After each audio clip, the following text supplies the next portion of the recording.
Study IQ IAS, अब तैयारी हुई अफोर्डेबल।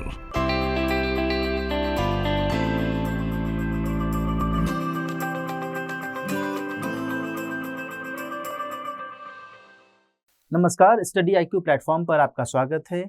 कल यानी कि 22 जून को IAS प्री एग्जाम 2022 का रिजल्ट आ चुका है और अब दो परिस्थितियां उत्पन्न हो सकती हैं। कम से कम दो परिस्थितियां उत्पन्न हो रही होंगी, जिसमें कुछ ऐसे एस्पायरेंट्स हैं जो कि इस बार मेंस में अपीयर हो रहे हैं। उन सभी को बहुत बहुत बधाई, बहुत बहुत शुभकामनाएं।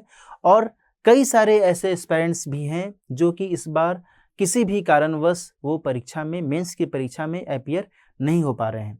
तो आज का जो यह वीडियो है, आप सभी को मद्देनजर रखते हुए ये आधारित रहेगा और इस आधार पर आज की वीडियो में हम कई सारे डायमेंशंस पर बातचीत करेंगे। सबसे पहला जो सवाल आपके मन में उभर रहा होगा, जो बन रहा होगा, वो एक सवाल है कि what do I do now, अब मैं क्या करूं। आप के लिए यह सवाल बहुत ही अहम है। बेशक आप मेंस के लिए अपीयर हो रहे हों या फिर आप मेंस के लिए अपीयर नहीं हो रहे हों, इन दोनों ही स्थितियों में यह सवाल उठना जायज़ है। कारण इसका यह है कि मेंस चूँकि नज़दीक है, 16 सितंबर से मेंस एग्जामिनेशन स्टार्ट हो जाएगा, तो फिर जो भी अभ्यर्थी, जो भी एस्पायरेंट्स मेंस के लिए तैयारी शुरू कर चुके हैं या फिर शुरू करने की स्थिति में आ चुके हैं, उनके जहन में भी, उनके मन में भी ये सवाल उठ रहा होगा कि अब मैं इस पूरी स्थिति को कैसे हम कंपाइल करें, कैसे हम समेटें, ताकि हम अच्छे से प्रिपेयर हो करके और मेंस एग्जामिनेशन देने जाएं। क्योंकि आपके पास में समय अब उतना बचा नहीं है। लगभग 2 से ढाई महीने का ही टोटल समय बचा हुआ है, जिसमें आपको जीएस के सभी चारों पेपर और एसे का पेपर, अपने ऑप्शनल पेपर, इन सभी को अच्छे से तैयार करना होगा। तो इस लिहाज से आपको बेहतर टाइम मैनेजमेंट की आवश्यकता यहाँ पर हो जाती है। तो इस कंटेक्स्ट में ये सवाल निश्चित तौर पर उठ रहा होगा कि अब मैं क्या करूँ, कैसे करूँ। क्लियर। दूसरी जो बात है, जो एस्पायरेंट्स इस बार सफल नहीं हो पाए हैं या फिर जो एस्पायरेंट्स अगले साल के लिए तैयारी कर रहे हैं, उनके मन में भी एक सवाल उठ सकता है कि एट प्रेजेंट मैं क्या करूं, मेरे पास क्या अभी काम करना चाहिए। क्या मैं पीटी की तैयारी फिर से अभी से ही शुरू कर दूं, क्योंकि पीटी तो हो नहीं पाया है ना। एक मन में स्ट्राइक कर सकता है। दूसरा ये स्ट्राइक कर सकता है कि क्या मैं अभी कुछ दिनों तक रहने दूं, कुछ दिनों तक मैं थोड़ा सा अपने इस उदासीपन से मैं उबर जाऊं, देन फिर मैं आगे की सोचूंगा या फिर सोचूंगी कि क्या कुछ किया जाना चाहिए, या फिर हमें मेंस की तैयारी के लिए काम करना शुरू कर देना चाहिए, हमें क्या करना चाहिए। इस तरीके से उलझनें आपके दिमाग में पैदा हो रही होंगी।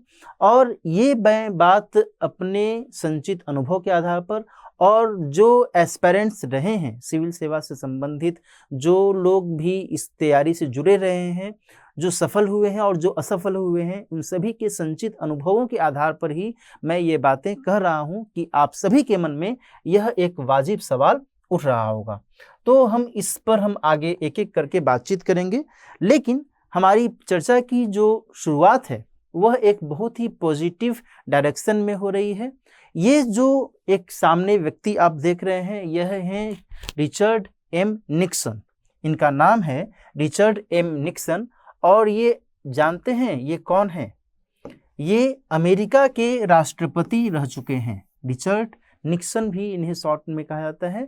ये अमेरिका के राष्ट्रपति रह चुके थे और इनका एक बहुत ही फेमस कोट है, बहुत ही फेमस टिप्पणी है, a man is not finished when he is defeated, he is finished when he quits. इसका मतलब आप समझ रहे होंगे कि एक व्यक्ति तब समाप्त नहीं होता, तब वो फिनिश नहीं होता है जबकि वह हारता है, जबकि वो डिफीट होता है। वह तब फिनिश्ड हो जाता है जब वह छोड़ देता है, जब वो हार मान लेता है और वह अलग बैठ जाने की स्थिति में हो जाता है कि अब मुझसे नहीं हो पाएगा, है ना। तो ये जो कोट है, ये कोट यही इंडिकेट करता है आप सभी के लिए, जो भी एस्पायरेंट्स इस बार अपीयर नहीं हो पा रहे हैं मेंस में। मैं एकदम ये नहीं कहने की स्थिति में हूँ कि आप परीक्षा में सफल नहीं हुए, मैं बस यही कह रहा हूँ कि आप अपीयर नहीं हो पा रहे हैं मेंस में। इन दोनों में एक अंतर है, सकारात्मक वे में मैं आपको रखना चाहता हूँ, देखना चाहता हूँ कि किस तरीके से आपको अब अपनी रणनीति पर काम करना होगा। निश्चित तौर पर आप अपने से भी सवाल पूछ सकते हैं, जो भी लोग इस बार अपीयर नहीं हो पा रहे हैं, आप अपने मन से ईमानदारी से सवाल एक बार टटोलिए कि यदि इस बार आप फॉर्चुनेटली कहा जाए कि अपीयर यदि आप होते मेंस में, तो क्या आप बिल्कुल तैयार थे मेंस पास करने के लिए? क्या निश्चित तौर पर आपको लग रहा था कि हाँ, मैं मेंस में क्लियर कर ही जाऊंगा, मेंस में पास कर ही जाऊंगा या मैं पास कर ही जाऊंगी? तो उसके हिसाब से, उस मापदंड के हिसाब से आप अपने आप को तैयार करने की कोशिश कीजिए। यदि आपका उत्तर रहता है कि नहीं, हाँ मैं पास कर ही जाता या फिर कर ही जाती, तो आप अपनी तैयारी को और बेहतर बनाइए और बूस्ट कीजिए उसको। यदि उत्तर मिलता है अपने अंतर्मन से, आपको लगता है कि ऐसी स्थिति शायद नहीं हो पाती कि हाँ मैं पास कर सकता था या मैं पास कर सकती थी, है ना, तो आप और अच्छे से तैयारी करना अभी से ही शुरू कर दीजिए। निश्चित तौर पर आप जब इस तरीके से काम करेंगे तो आपकी सफलता तय होगी। तो ये जो कथन है, ये जो कोट है, ये यही इंडिकेट करता है कि हार बिल्कुल नहीं मानना है। किसी भी स्तर पर आपको इसमें अच्छे से अच्छे परफॉर्म करने की कोशिश करनी है। मैं यहाँ पर एक बात और स्पष्ट करना चाहूँगा कि जो यूपीएससी एग्ज़ाम कंडक्ट करवाता है, तो उसमें तो एक तो तय ही है कि जनरल कैटेगरी के लिए भी 6 अटेम्प्ट की बात की गई है। 6 अटेम्प्ट का ये जो इंडिकेशन है, ये क्या दर्शाता है? ये यही दर्शाता है कि यूपीएससी को भी पता है कि भाई यह परीक्षा, यह जो एग्ज़ाम है अपने आप में इस नेचर का है कि इसमें इतने अटेम्प्ट तो एटलीस्ट लगने ही चाहिए। जनरल कैटेगरी के हिसाब से यदि मैं एटलीस्ट बात करूं तो जब यूपीएससी खुद इस बात को मद्देनजर रखते हुए 6 मौके आपको दे रहा है, तो फिर आपको 1 या 2 मौकों में या हताश, परेशान, निराश होने की ज़रूरत एकदम नहीं है। निश्चित तौर पर आप यदि अभी से मेहनत करना शुरू करेंगे, अपनी मेहनत को और स्मार्ट करेंगे और बेहतर करेंगे, तो फिर उसके अकॉर्डिंग आपकी रैंक हो सकती है कि आगे आने वाले साल में और बेहतर तरीके से आए।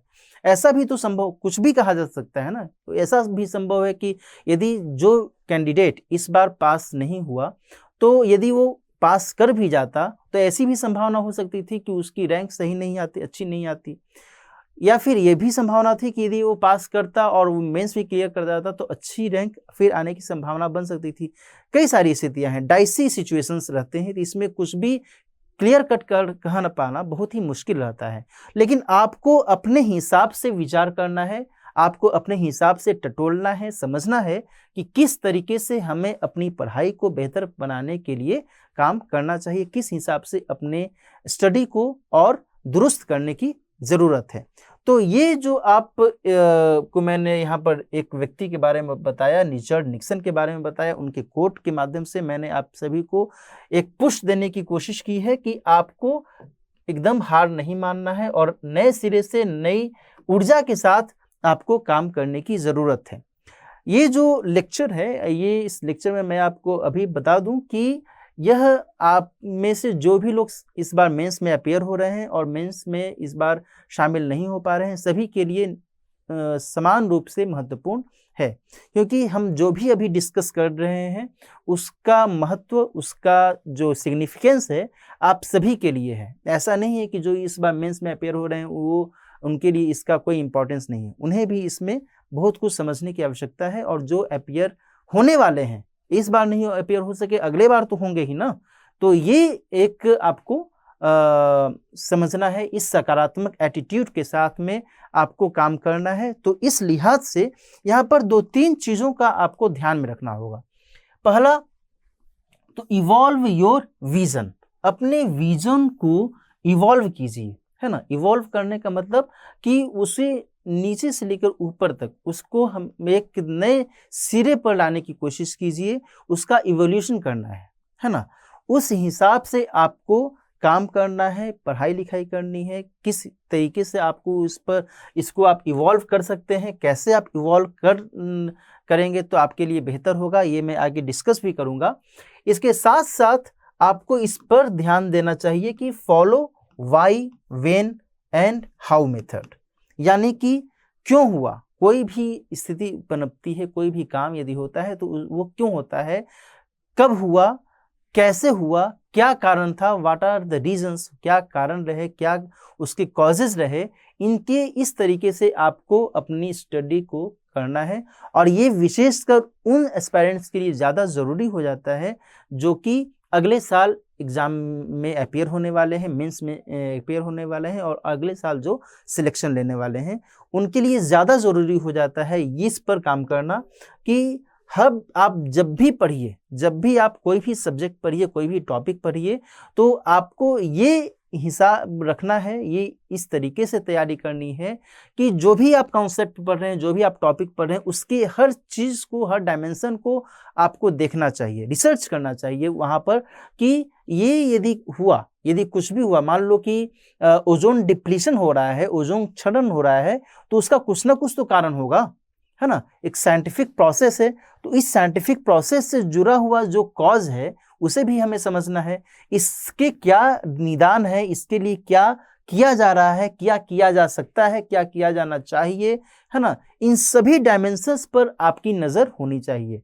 तो इस तरीके से चाहे वो जो भी सब्जेक्ट हो, जो भी टॉपिक हो, चाहे वो इन्वायरमेंट का सब्जेक्ट हो, चाहे वो हिस्ट्री हो, पॉलिटी हो, कुछ भी हो, जैसे कि प्रेसिडेंट का इलेक्शन है, इस बार प्रेसिडेंट का इलेक्शन हो रहा है, प्रेसिडेंट ऑफ इंडिया इलेक्ट होने वाले हैं, तो प्रेसिडेंट ऑफ इंडिया का जो इलेक्शन होता है वो उसका प्रोसेस क्या होता है, उसका इलेक्शन क्यों करवाया जाता है, इसका इम्पोर्टेंस क्यों है, प्रेसिडेंट के इलेक्शन से जुड़े हुए जो भी महत्वपूर्ण डायमेंशन से आपको समझने चाहिए, है ना। आपको जानने की आवश्यकता है प्रेसिडेंट ऑफ इंडिया के इलेक्शन और अमेरिका के प्रेसिडेंट के इलेक्शन में ऐसा क्या कुछ इम्पॉर्टेंट डिफरेंस है, ये आपको समझना चाहिए।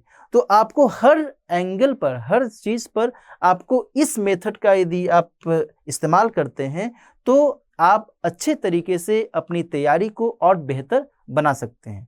देखिए, स्मार्ट तैयारी करने की आवश्यकता है, केवल किताबों में ही हमें नहीं रहना है, बल्कि जो आसपास के वातावरण में जो भी चीज़ें हो रही हैं, जो भी आप समाचार सुनते हैं, पढ़ते हैं, उनमें से कुछ चीज़ों को फिल्टरेट करने की तकनीक आपको विकसित करनी है कि कौन से ऐसे टॉपिक्स हैं, कौन से ऐसे विषय हैं जिसे आपको समझने की ज़रूरत है, जिसे आपको समझना चाहिए। और उन सभी के लिए यह जो मेथड है, वाई, व्हेन, हाउ, क्यों हुआ, कब हुआ, कैसे हुआ, इसके पीछे क्या कारण रहे हैं, इससे उबरने के लिए क्या कुछ किया जा सकता है, उस तरीके से आपको विचार करना है।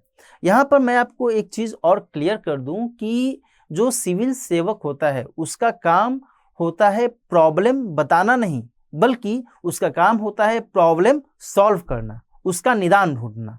तो आपको अपनी समस्या का निदान खोजना है। आपको जो भी ऐसा दिखता है, जो भी ऐसे हर्डल्स दिखते हैं कि हाँ, मेरी पढ़ाई के लिए या फिर मेरे आगे बढ़ने के लिए ये कुछ हर्डल्स हैं, तो उसको हम कैसे सॉर्ट आउट करें, कैसे हम उसको मिनिमाइज करें, रिड्यूस करें, इसके हिसाब से आपको काम करना है। तो उस तरीके से यदि आप सोचेंगे, उस तरीके से यदि आप पढ़ेंगे, तो निश्चित तौर पर आप एक बेहतर तरीके से आप आगे बढ़ सकते हैं। आपका जो सोचने का विज़न है, जो मैंने यहाँ पर कहा भी कि विज़न आपका और व्यापक हो सकता है, इसका जो कैनोपी है वो और बेहतर हो सकता है। आगे मैं और बताऊं तो फोकस ऑन कोर एरिया, ये जो फोकस ऑन कोर एरिया की बात की जा रही है, ये आप सभी के लिए इम्पोर्टेंट है जो इस बार मेंस में एग्जाम में अपीयर होने वाले हैं और जो अगले साल अपीयर होने वाले हैं, उन सभी के लिए इस पर ध्यान देने की ज़रूरत है। यहाँ पर मैं आपको एक और बात बता दूं कि जो कोर एरिया है वो कौन कौन से ऐसे कोर एरिया हैं जिन पर आपको अभी से काम करना है, वो कौन कौन से ऐसे सेक्शंस हैं जिस पर आप यदि काम करते हैं तो आप का जो मार्क्स है वो और बेहतर बन सकता है, उस पर हम अभी बातचीत करेंगे। तो इन सभी पहलुओं को यहाँ पर ध्यान में रखने की आवश्यकता है। देखिए, आगे हम जब बात करें तो यहाँ पर एक मैंने तस्वीर लगाई है, माई एक्सपेरिमेंट विथ ट्रूथ, जो महात्मा गांधी की आत्मकथा है, ऑटोबायोग्राफी है उनकी, ये एक तस्वीर लगाई है। और ये डॉक्टर भीमराव अंबेडकर जी हैं, वीज़ा की प्रतीक्षा में, यह भी इनकी एक किताब है जो कि बहुत ही महत्वपूर्ण है। ये दोनों पुस्तकें अपने आप में महत्वपूर्ण हैं। इसके अलावा और भी एक दो व्यक्तित्व के बारे में मैं आपको बताऊं, जैसे जवाहरलाल नेहरू जी हैं, एपीजे अब्दुल कलाम है, इनकी विंग्स ऑफ फायर किताब या फिर अग्नि की उड़ान जो किताब है, ये बहुत ही बेहतर मानी जाती है। इनकी चर्चा मैं इसलिए कर रहा हूं कि जो भी एस्पायरेंट्स इस बार एग्जाम में अपीयर नहीं हो रहे हैं, उनके लिए विशेषकर इन किताबों की चर्चा महत्वपूर्ण हो जाती है। कारण इसका ये है कि यदि आप इन किताबों को पढ़ते हैं, इनसे संबंधित कुछ कोट्स आप नोट करते हैं अपने पास में, तो फिर ये आपके लिए एक बेहतर अप्रोच साबित हो सकता है कि जहां आप एक तरफ आप अपना जो विज़न है उसको आप ब्रॉड कर सकते हैं, उसको आप व्यापक कर सकते हैं, और वहीं दूसरी ओर आप एसे में या फिर आप एथिक्स के पेपर में या फिर आप यहाँ तक कि इंटरव्यू में भी, है ना, इन कोट्स का इस्तेमाल कर सकते हैं। इन कोट्स से जो आपने सीखा, समझा, ऑब्जर्व किया, एक्सपीरियंस किया, उसका उपयोग आप इन पेपर्स में और इंटरव्यू में भी कर सकते हैं। तो मैं आप सभी को ये सजेस्ट करना चाहूँगा कि ये किताबें और साथ ही और भी कई सारी पुस्तकें हो सकती हैं जो कि आपको नोवेल के तौर पर या फिर ऑटोबायोग्राफी या फिर बायोग्राफी के तौर पर पढ़नी चाहिए, उनको देखना चाहिए। जो भी अच्छे लीडर्स रहे हैं, चाहे वो वैश्विक लेवल पर लीडर्स रहे हों, चाहे वो भारत के स्तर पर लीडर्स रहे हों, उनके बारे में थोड़ा पढ़ने की आदत डालिए। वो जो लीडर्स हैं, वो जो पर्सनालिटीज़ हैं, व्यक्तित्व हैं, वो आपको बताएंगे, उनसे आप ये शिक्षा ले सकते हैं कि आपको किस हिसाब से अपने काम को करना चाहिए, किस हिसाब से आपको जो सोचना चाहिए, किस हिसाब से आपका विजन बेहतर हो सकता है। तो ये सारे जो डायमेंशंस है, ये यहाँ पर यही इंडिकेट करते हैं कि आपको केवल एक डायरेक्शन में, यूनी डायरेक्शन में नहीं चलना है, बल्कि मल्टी डायरेक्शन में आपको विचार करना है। केवल ये नहीं सोचना है कि अच्छा मेरा यदि ऑप्शनल हिस्ट्री है, मेरा यदि ऑप्शनल PSIR है यानी पॉलिटिकल साइंस इंटरनेशनल रिलेशन है, मेरा यदि ऑप्शनल ज्योग्राफी है, व्हाट एवर जो भी है, तो फिर केवल उसी तरीके से नहीं सोचना है, बल्कि आपको स्मार्ट वे में आपको तैयारी करनी है। और स्मार्ट वे में तैयारी का मतलब यही होता है कि आप केवल टेक्स्ट बुक में ही आप डूबे न रहें, बल्कि जो अन्य चीज़ें हैं, जो अन्य महत्वपूर्ण पक्ष हैं आपकी लाइफ के, उसे भी आप एक्सपोजर के जरिए आप उसको बेहतर कीजिए। और ये सब जो पुस्तकें हैं, ये सब जो ऑटोबायोग्राफी है या फिर जो उपन्यास होते हैं, जैसे गोदान एक बहुत ही बेहतर उपन्यास है प्रेमचंद का, तो ये सब जो किताबें हैं, इनसे आप बेहतर तरीके से अपने अप्रोच को और डेवलप कर सकते हैं, और निश्चित तौर पर ये आपके विजन को बेहतर करने में भी सहायक सिद्ध हो सकते हैं, ये मेरा दावा है। आगे यदि हम बात करें तो study in detail what you read, जो मैंने अभी इंडिकेट भी किया कि कैसे पढ़ना है, क्या पढ़ना है और क्यों है ना। कोई भी काम हो रहा है तो क्यों हो रहा है, उसका क्या कारण है, तो उसी के कंटेक्स्ट में यहाँ पर मैं बात कर रहा हूँ। Study in detail what you read, आप जो भी पढ़ रहे हैं उसे आप विस्तार से पढ़िए। ये जो पॉइंट है, ये पॉइंट मेनली आप सभी के लिए इम्पॉर्टेंट हो जाता है, क्योंकि कई बार स्थितियां ऐसी पनपती हैं, कई बार बच्चे छिछले तरीके से पढ़ते हैं। ऊपर आप यदि पढ़ेंगे तो उसके बेसिक को आप नहीं समझ पाएंगे, और ये बहुत ज़रूरी है सिविल सेवा की तैयारी के ख्याल से, चाहे वो प्री हो, चाहे वो मेंस हो, चाहे वो इंटरव्यू हो। ये तीनों चरणों के लिए ज़रूरी है कि आप जो भी पढ़ रहे हैं, जो भी आप समझ रहे हैं, उसको आप अच्छे से समझिए, उसके कॉन्सेप्ट को समझिए, उसके आधार को समझिए कि आखिर ये हो रहा है तो क्यों हो रहा है, इसका क्या कारण है। उसको आप डिटेल में जब आप समझते हैं तो आपका अप्रोच क्लियर हो जाता है, कॉन्सेप्ट क्लियर हो जाता है कि अच्छा दिस इज द रीजन, यही कारण है कि इसका ये इम्पैक्ट पड़ रहा है। और जब आप कारण को समझेंगे तो उससे संबंधित जो सॉल्यूशन हो सकता है उस सॉल्यूशन को भी आप बेहतर तरीके से ढूंढ सकेंगे। और यही तो एक सिविल सेवक की जिम्मेदारी होती है कि जब तक आप गरीबी के कारण को, जब तक आप बेरोजगारी के कारण को, जब तक आप भुखमरी के कारण को, जब तक आप अशिक्षा के कारण को नहीं समझेंगे, जब तक आप जो वल्नरेबल पर्सनालिटीज हैं, जो वल्नरेबल एक क्षेत्र है हमारे देश में अलग अलग स्तरों पर, चाहे वो दिव्यांग हो, चाहे वो महिला हो, चाहे वो कोई भी ऐसे सेक्शन हो जो कि वल्नरेबल कैटेगरी के अंतर्गत शामिल किए जा सकते हैं, होते हैं, तो उनके संदर्भ में जो भी स्थितियां हैं, उन स्थितियों में जो उन स्थितियों से संबंधित जो कारण रहे हैं, उन कारणों को यदि आप नहीं समझेंगे तो उसका आप बेहतर तरीके से सॉल्यूशन नहीं निकाल पाएंगे। तो ये ज़रूरी हो जाता है कि जो भी आप पढ़िए वो व्यापक तरीके से पढ़िए, अच्छे से पढ़िए। दूसरा ये है कि डेवलप योर IQ। IQ मतलब इंटेलिजेंस क्वोशेंट है, यानी कि अपनी बुद्धिमत्ता का विकास कीजिए, अपने विजडम का विकास कीजिए, अपनी विवेकशीलता का विकास करना है। क्योंकि कई बार सवाल ऐसे भी पूछे जाते हैं जो कि बहुत ही अनसुने से लगते हैं, और मेंस एग्जाम में तो ऐसे सवालों से कई बार आमना सामना होता भी है। तो आपको इस तरीके से पढ़ाई करनी है, इस तरीके से आपको चीज़ों को समझना है, अंडरस्टैंड करना है, ताकि आपका विजडम, आपकी जो विवेकशीलता है, आपकी क्षमता, वो उस हिसाब से वो बेहतर हो, आप उस तरीके से तैयार हो सकें कि यदि कभी इस तरीके से सवाल आपके सामने आए तो आप उसका इंस्टेंटली एक प्रॉपर वे में उत्तर दे सकें। तो ये सारी स्थितियां आपके लिए इम्पॉर्टेंट हो जाती हैं। इसके साथ साथ always find reasons and causes of an event.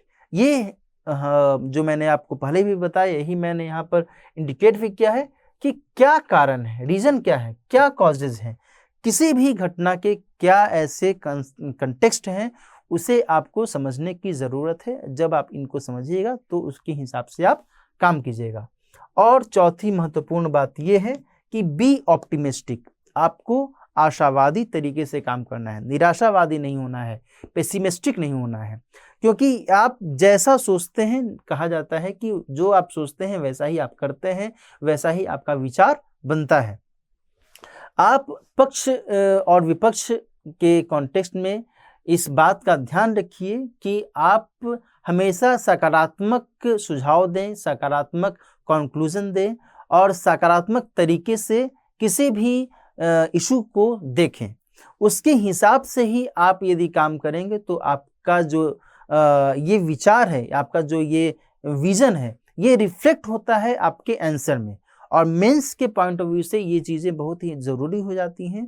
ये निश्चित तौर पर सभी एस्पायरेंट्स को मैं सजेस्ट करना चाहूँगा कि आप जब अभी मेंस की तैयारी कर रहे हैं, जो भी लोग मेंस की तैयारी कर रहे हैं, वे सभी मेंस के पॉइंट ऑफ व्यू से अपने आंसर राइटिंग में जब भी कंक्लूड करें, किसी भी क्वेश्चन का आंसर लिखें, तो उसे एक पॉजिटिव एंड दें। ऐसा न लगे कि आप खुद ही उस समस्या में उलझ गए, क्योंकि आपको क्या करना है, आपको सॉल्यूशन देना है, आपको उसका एक बेहतर आधार बताना है। क्योंकि आपका काम भी वही रहेगा, समाज में आपका वही काम रहेगा कि जो भी समस्याएं आपके पास आएंगी उसका निदान बताना, निदान ढूंढना, ठीक है ना।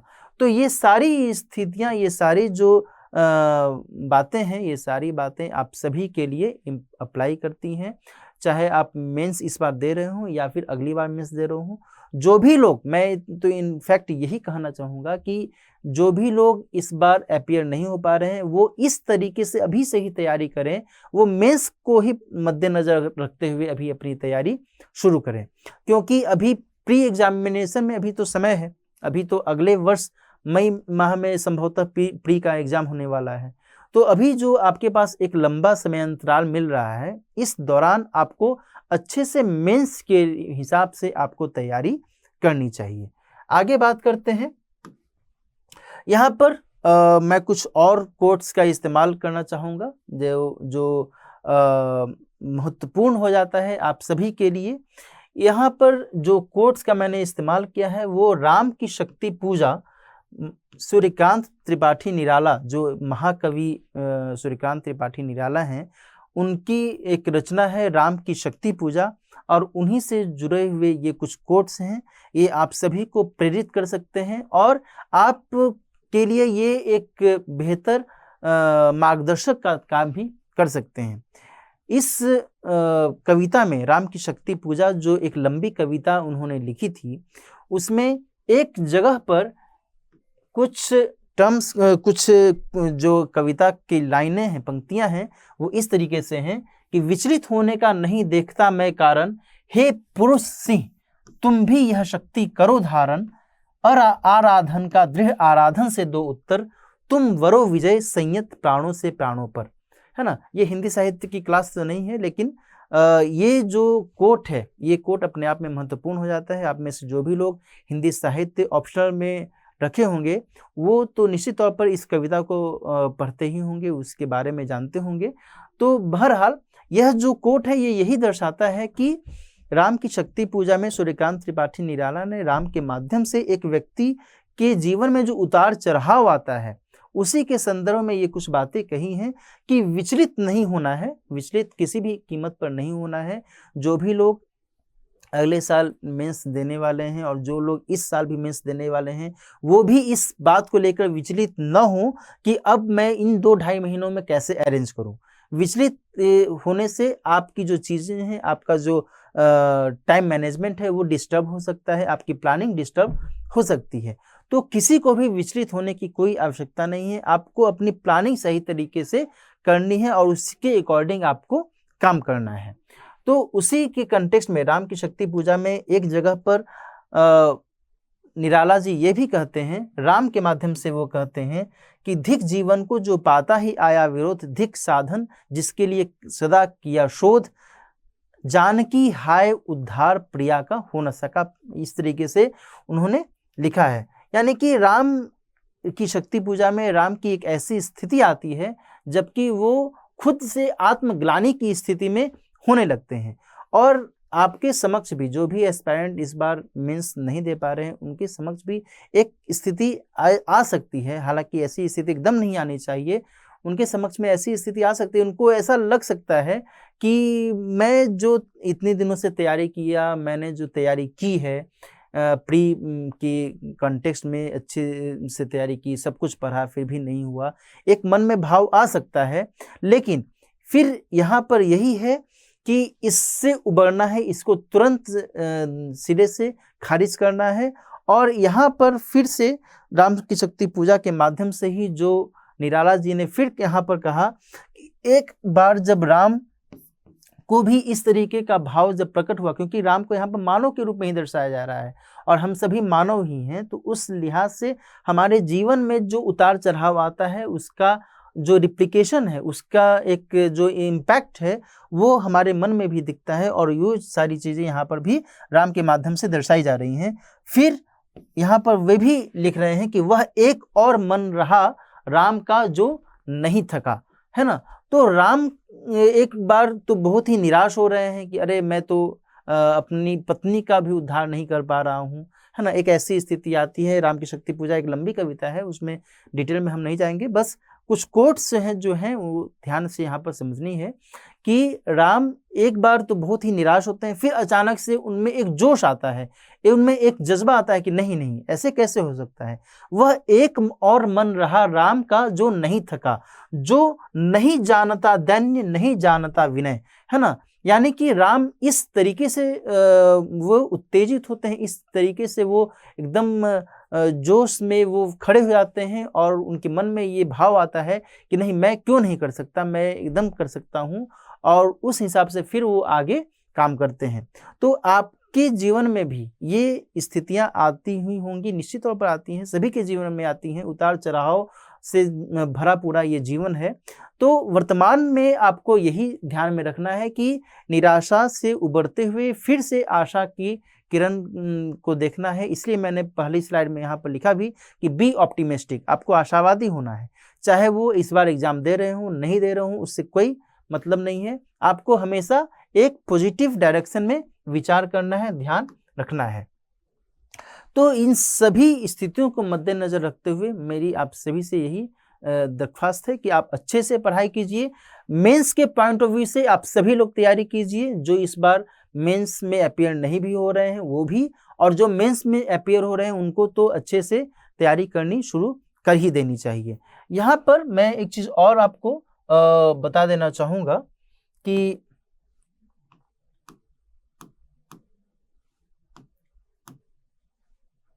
मेंस 100 CSE 2022 एक हम स्टडी IQ के यूट्यूब प्लेटफॉर्म पर ये सीरीज की शुरुआत की गई है। 21 जून से ही इसकी शुरुआत कर दी गई है।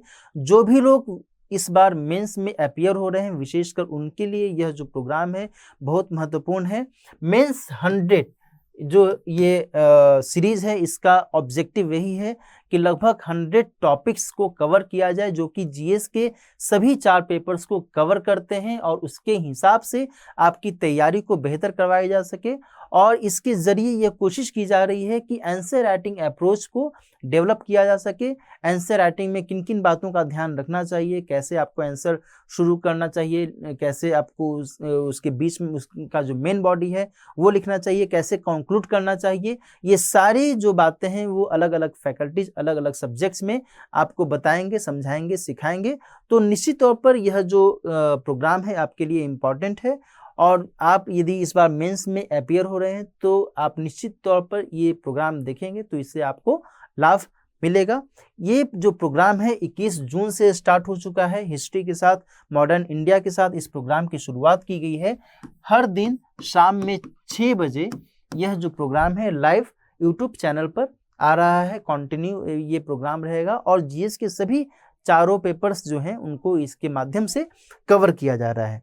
इस बार जो मेंस दे रहे हैं और जो इस बार मेंस नहीं भी दे रहे हैं, उन सभी के लिए मैं एक चीज़ और बता दूं कि जो मेंस के लिए जो कोर एरियाज हैं, जो मैंने शुरू में लिखा भी था कि कौन कौन से कोर एरियाज हैं जिन पर आपको ध्यान देने की आवश्यकता है, वो 2-3 ऐसे कोर एरियाज हैं। पहला जो कोर एरिया है वो है आपका ऑप्शनल पेपर, है ना। ऑप्शनल पेपर जो है वो बहुत ही महत्वपूर्ण हो जाता है। दूसरा है आपका एसे का पेपर, और तीसरा है आपका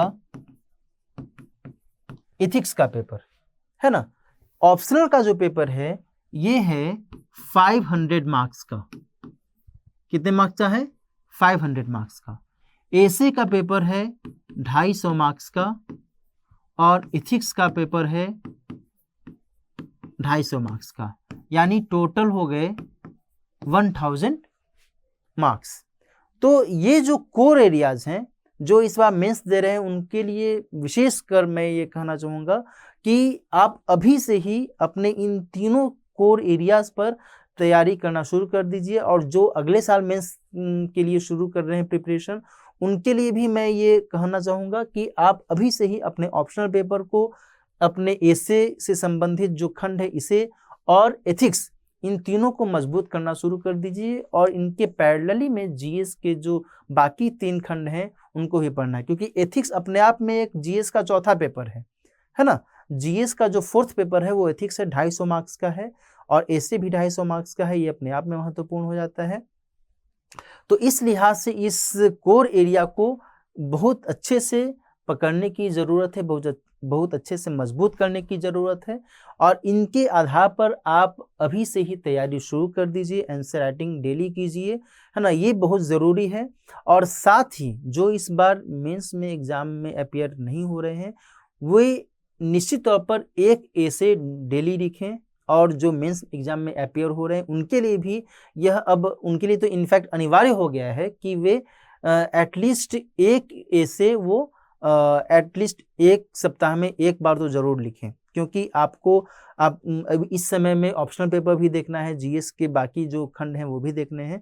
तो आपको हर दिन समय तो नहीं मिलेगा कि एसे का आप हर दिन राइटिंग करें, तो आप एटलीस्ट एक दिन ज़रूर, हफ्ते में एक दिन आप एसे लिखने की कोशिश कीजिए, प्रैक्टिस कीजिए।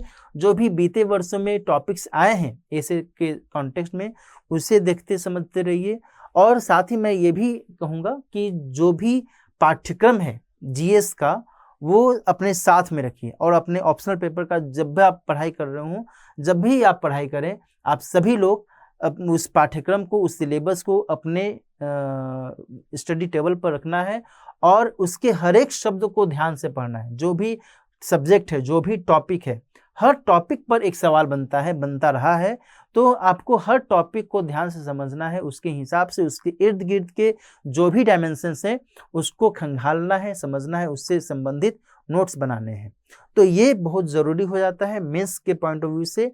जो ये सीरीज़ है, इस बार के जो भी लोग मेंस में अपेयर हो रहे हैं उनके लिए निश्चित तौर पर यह सीरीज़ बेहतर हो सकता है, लाभदायक हो सकता है। आप सभी इस सीरीज़ को देखिए हर दिन शाम में 6 बजे। और दूसरी एक जो महत्वपूर्ण सूचना ये है कि जो भी लोग इस बार मेंस में अपेयर नहीं हो रहे हैं, या फिर जो भी आप में से ऐसे एस्पायरेंट्स हैं कि जो अभी अपनी तैयारी शुरू कर रहे हैं सिविल सेवा के क्षेत्र में, और वे यदि पढ़ना चाहते हैं, वो यदि पूरा का पूरा सिलेबस जीएस का कवर करना चाहते हैं, तो आप सभी के लिए UPSC IAS pre plus mains का एक कोर्स लाया गया है स्टडी आईक्यू प्लेटफॉर्म के माध्यम से, स्टडी आईक्यू आईएएस के माध्यम से। इसकी शुरुआत इनफैक्ट हो चुकी है ना, 20 जून से इसकी शुरुआत हो चुकी है। लाइव बैच है और फाउंडेशन बैच के तौर पर इसकी शुरुआत कर दी गई है। लाइव क्लासेस हर दिन शाम में 6 बजे ये करवाई जा रही हैं। और ये जो भी एडमिशन्स हैं, ये यहाँ पर मैं आपको बता दूं कि 25 जून तक ही ये एडमिशन्स ओपन है। इसके बाद एडमिशन्स इस बैच में नहीं होने वाले हैं। तो आप यदि इस कोर्स को अटेंड करना चाहते हैं, कोर्स में आप एडमिशन लेना चाहते हैं, तो अभी भी आपके पास 1-2 दिनों का समय है। आप जल्दी से इस कोर्स में एडमिशन लीजिए। चूँकि यह लाइव कोर्स है, यह लाइव कोर्स आपके लिए बहुत ही उपयोगी हो सकता है, निश्चित तौर पर उपयोगी होगा। इसके माध्यम से जीएस के सभी पेपर्स को कवर करने की कोशिश की गई है, और साथ ही इसके माध्यम से कई सारे फीचर्स आपको दिए गए हैं, जैसे कि 1-to-1 मेंटरशिप की सुविधा दी गई है। आंसर राइटिंग प्रोग्राम इसके माध्यम से करवाया जा रहा है। प्रीलिम्स टेस्ट सीरीज भी इसके माध्यम से करवाया जा रहा है। सक्सेस इन प्रीलिम्स नाम से भी एक सीरीज करवाया जा रहा है। करंट अफेयर्स प्रोग्राम भी इसके माध्यम से करवाया जा रहा है। तो ये सारी सुविधाएं इस प्रोग्राम के माध्यम से आपको मिल सकती हैं। आपने अभी तक यदि एडमिशन नहीं लिया है तो निश्चित तौर पर इसमें आप एडमिशन ले सकते हैं, आपके लिए ये बेहतर हो सकता है।